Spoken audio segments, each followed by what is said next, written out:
This recording is copyright. Cassette 1, Side 1. Practice Test 1. You will hear a number of different recordings, and you will have to answer questions on what you hear. There will be time for you to read the instructions and questions, and you will have a chance to check your work. All the recordings will be played once only. The test is in 4 sections. Write all your answers in the listening question booklet.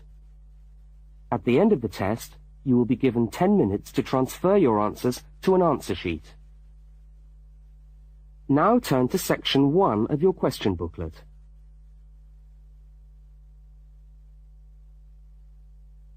Section 1.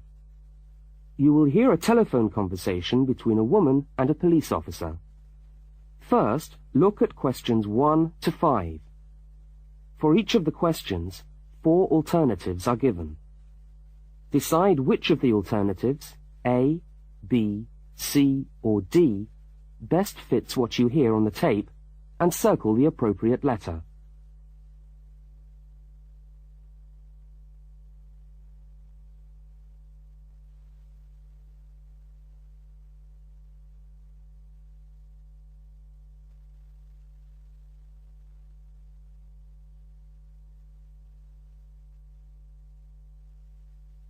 You will see that there is an example which has been done for you. On this occasion only, the conversation relating to the example will be played first.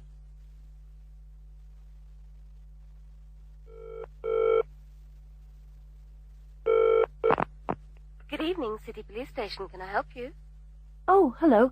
I'd like to report a stolen briefcase, please. Just a minute and I'll put you through. The woman says she wants to report a stolen briefcase, so A has been circled. Now we shall begin. You should answer the questions as you listen, because you will not hear the recording a second time. Now listen carefully to the first part of the conversation, and answer questions 1 to 5.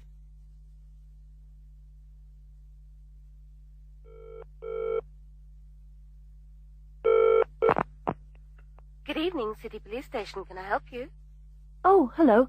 I'd like to report a stolen briefcase, please. Just a minute and I'll put you through. Lost property, can I help you? Oh, yes. I've had my briefcase stolen. Okay, I'll take some details. Tell me what it looks like, first of all. Well, it's a soft leather one, you know, not a heavy box type like a man's. And how does it close? It's got buckles at the front, 2 of them. They're gold-plated ones. Fine. Was it locked? No, I'm afraid not. Never mind. Any distinguishing features? Pardon? Any marks or badges on it that make it stand out? Only the brand name. And where's that?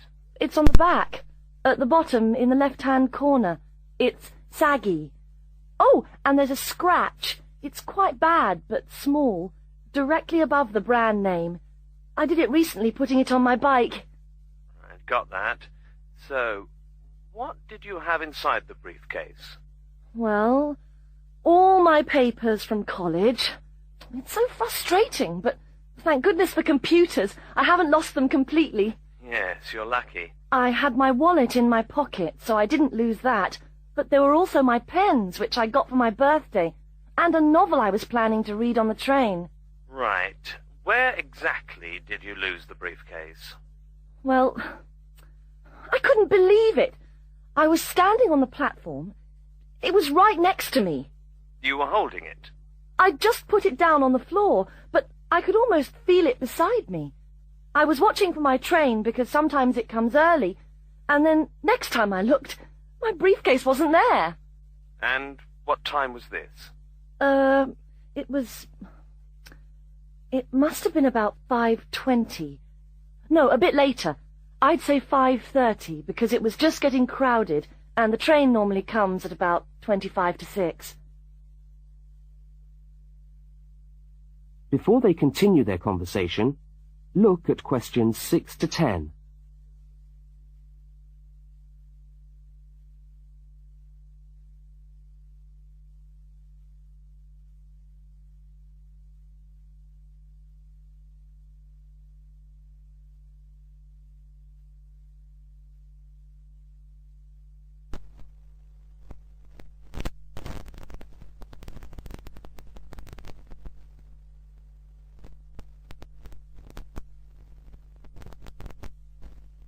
As you listen to the rest of the conversation, complete the form by filling in the numbered spaces 6 to 10. Right, if you'll just give me some personal details. Yes. What name is it? I'm Mary Prescott. Can you spell that? Yes, it's Prescott.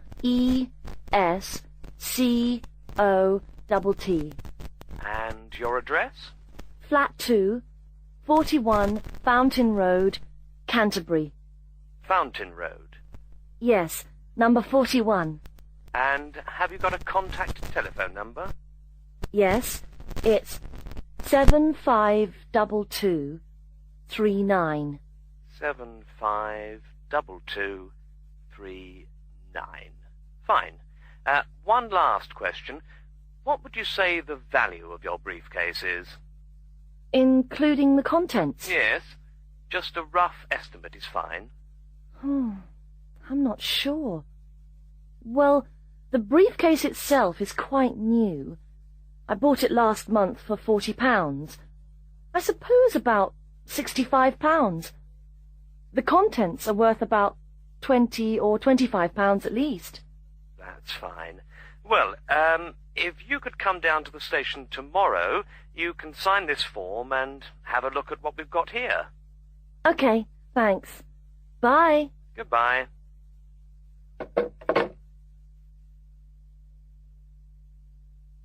That is the end of section 1.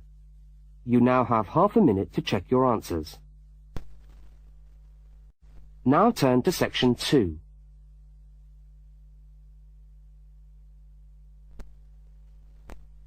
Section 2.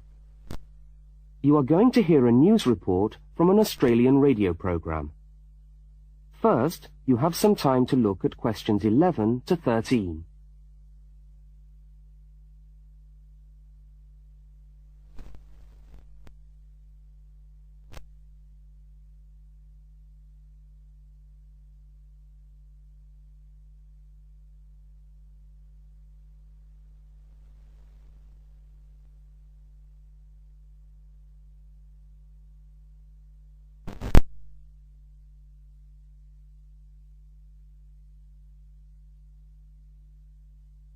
Now listen to the news headlines and tick the 3 other items which are mentioned.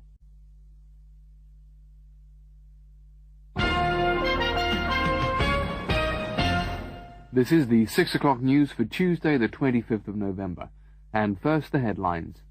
The Prime Minister has promised to help the drought-stricken farmers in the northern part of the country who haven't seen rain for nearly 2 years. And in Sydney, a group of school children are successfully rescued from a plane which landed in the sea shortly after takeoff. Transport workers are on strike in Melbourne over a pay claim, and the strike looks set to spread to other states. And on a fashionable note, there's to be a new look for the staff of Qantas, Australia's national airline. Now you have some time to look at questions 14 to 21.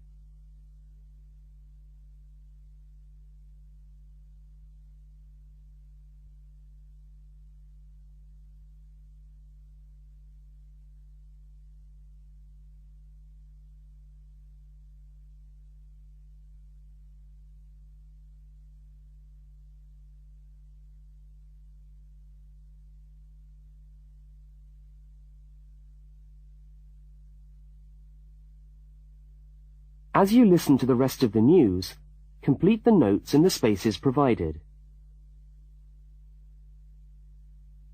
The Prime Minister has pledged today that he will make $250 million available to help the drought-stricken farmers who have not seen rain for years get through the next 5 years. Money that was to have been spent on the restructuring of Sydney's road system has been reallocated to what the Prime Minister described as a more worthy cause. Farmers are to receive financial assistance to help see them through the worst drought in over 50 years. Many farmers feel that while the money is welcome, it has come too late to save them and their farms from financial ruin, and are angry that the government did not act sooner. A group of school children who were travelling in a privately chartered aeroplane from Sydney to Queensland to take part in a musical concert found themselves swimming for the shore when their aeroplane had to land in the sea just 3 minutes after taking off from Sydney Airport. The pilot managed to bring the aircraft and its 50 passengers down safely in the calm waters of Botany Bay, where boats and pleasure craft were able to come to the rescue of the boys. The fact that it was a weekend meant that there were hundreds of boats in the bay enjoying the good weather, and this undoubtedly helped the rescue operation. "We owe our lives to the skill of the pilot," said one of the boys, but the pilot replied modestly that it was all part of a day's work. However, all their musical instruments were lost, and they never got to play at the concert. That is the end of section 2. You now have half a minute to check your answers. Now turn to section 3.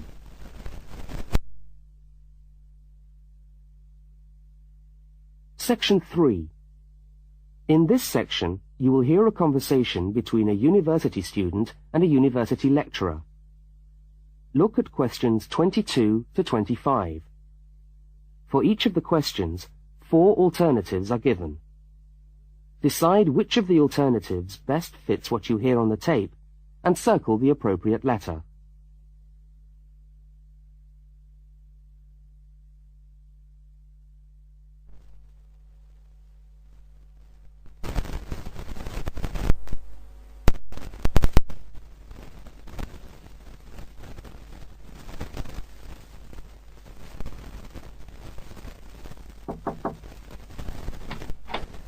Hello. Can I come in? Oh, yes, come in. How can I help you? I was looking for the economics office. I've been all over the arts faculty building looking for it, but I could only find the School of Accounting and Economic History. Is this the right place? Yes, this is the School of Economics. Oh, good. I'm a new student, and I was wondering if someone could give me some information. Well, I might be able to help. I lecture on that program. What do you need to know? Well, quite a few things, actually.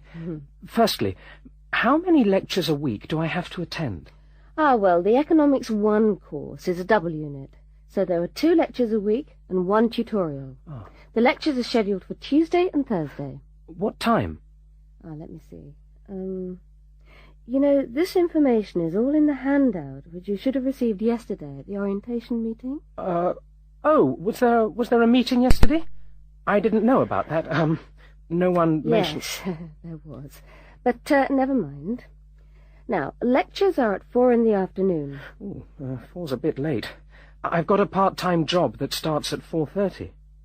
Well, you can't be in 2 places at once, can you? And attendance at lectures is necessary.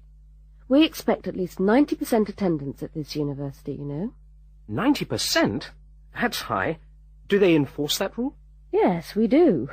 We're pretty strict about it, actually. And what times have been set down for the tutorials? Do you have that information? That's a very well-attended course, so there's a number of tutorial times. Monday, Wednesday, and Friday, all at 9 o'clock. Yours will be allocated at the first lecture. Can't I choose the time? Maybe, maybe not. You'll have to talk to the lecturer on the course. Dr. Roberts is his name. Oh, okay. Now look at questions 26 to 31.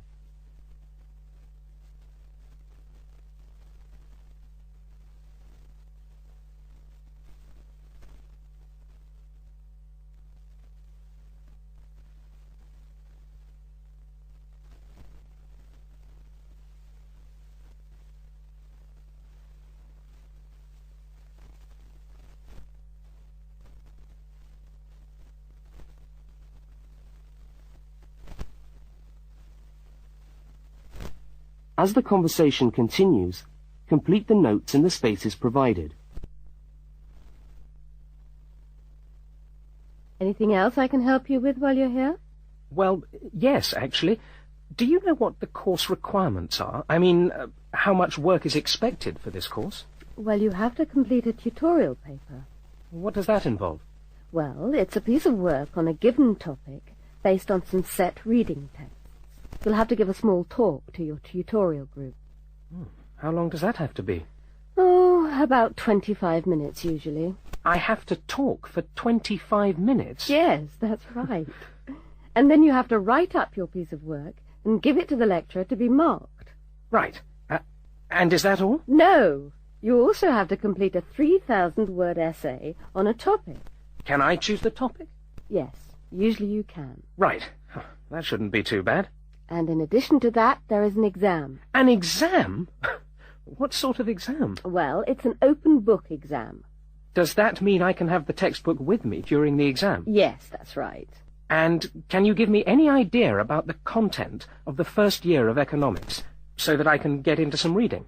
Well, you'll be getting the reading list next week when lectures start. All the books are in the library. Yes, but won't everyone else take them out as soon as they get the reading list too? Well, yes, they might. But most of the important ones are held in closed reserve. That's a part of the library where you can go to read books, but you can't take them out of the building. What did you call that section of the library? Closed reserve. However, we do recommend that you buy the core books. You'll find them useful, and you'll need them for the exam. Yes, I suppose I will. But what is the focus of the course? Well, the course at this university has a vocational focus. That is, a focus on preparing its graduates for work. So we're orientated very much towards employment. Oh, so my chances of getting a job are good? Well, provided you get good results. Well, look, thanks for your time. You've been really helpful. That's fine. See you next week, then.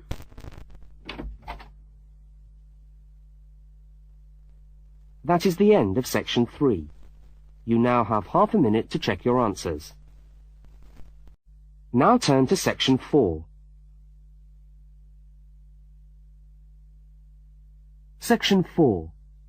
You will hear a talk given by a university lecturer about the structure of the university. First, look at questions 32 to 36.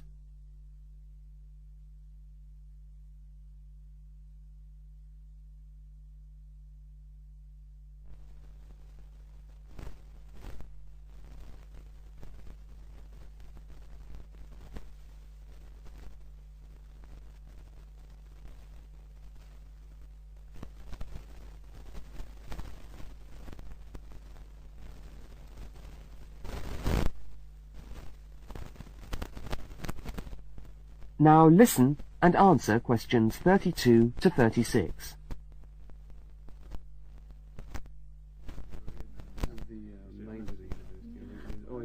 Good morning, and welcome to the University of Westlands.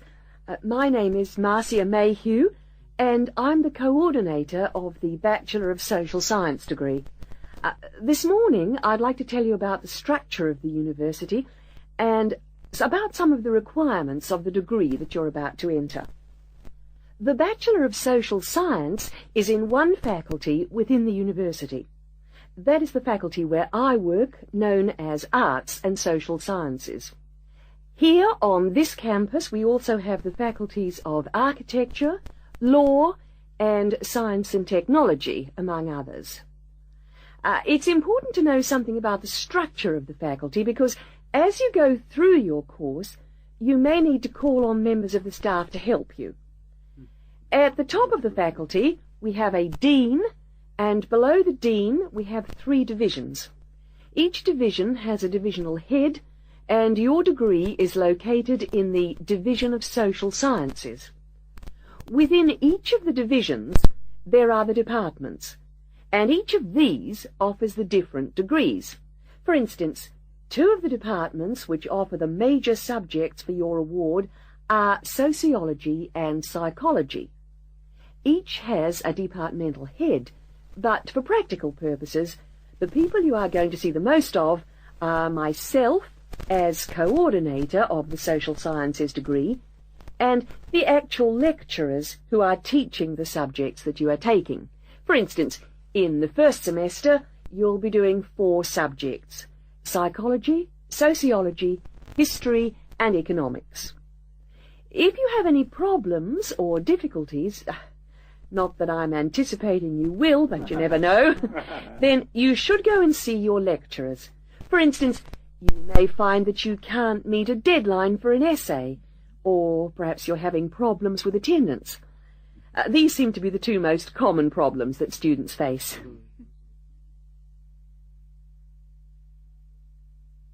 Now look at questions 37 to 41.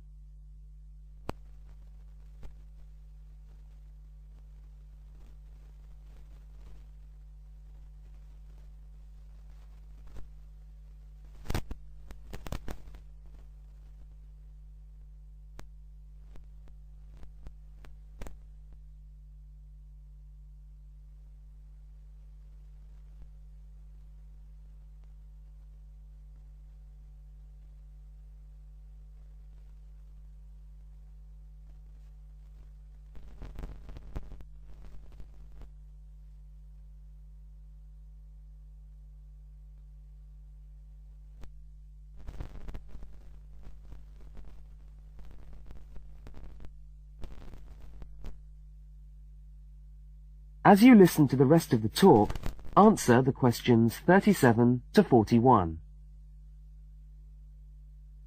If your lecturers are unavailable, you can always come and see me in my office. I'm available on Wednesday and Thursday mornings and on Friday afternoons. Outside these hours, perhaps you could ring the secretary and make an appointment. Now, you'll note that all of the subjects which you undertake in the first year are composed of lectures and tutorials. A lecture is about an hour long, and a tutorial usually runs for about 2 hours. A lecture is rather like what I'm doing now, where one person will talk to all of you together on a subject. Now, we do ask you to try to attend the lectures. A tutorial is perhaps where most of the learning occurs at a university. You will be divided into groups of between 12 and 15 students, and each week one of you will have to present a piece of work to the group as a whole, and then the group will discuss what you've said. It's this discussion, this exchange of ideas, which really constitutes the basis of university learning, in my view. Listening to lectures in many ways is just giving you information that you could access for yourself in the library. But the discussion at the tutorial is very important. This doesn't mean that you shouldn't go to the lectures, though. Other factors to be particularly concerned about are the structure of essays and delivery of written material. And in particular, I would like to mention the question of plagiarism. Plagiarism is taking other people's work without acknowledging it. That is, without saying where it comes from.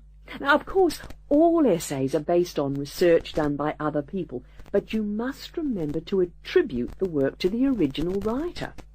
And while it's a good idea to work with other people, don't hand in work which is exactly the same as your friend's work, because we will notice. If you don't acknowledge the source of your information, then you run the risk of failing the subject, or in very serious cases, you might be denied entry to the university. Last but not least, stay in touch with us. If things are getting you down, don't go and hide. Come and talk to us about it. That's what we're here for. Right. Thank you very much for coming along today.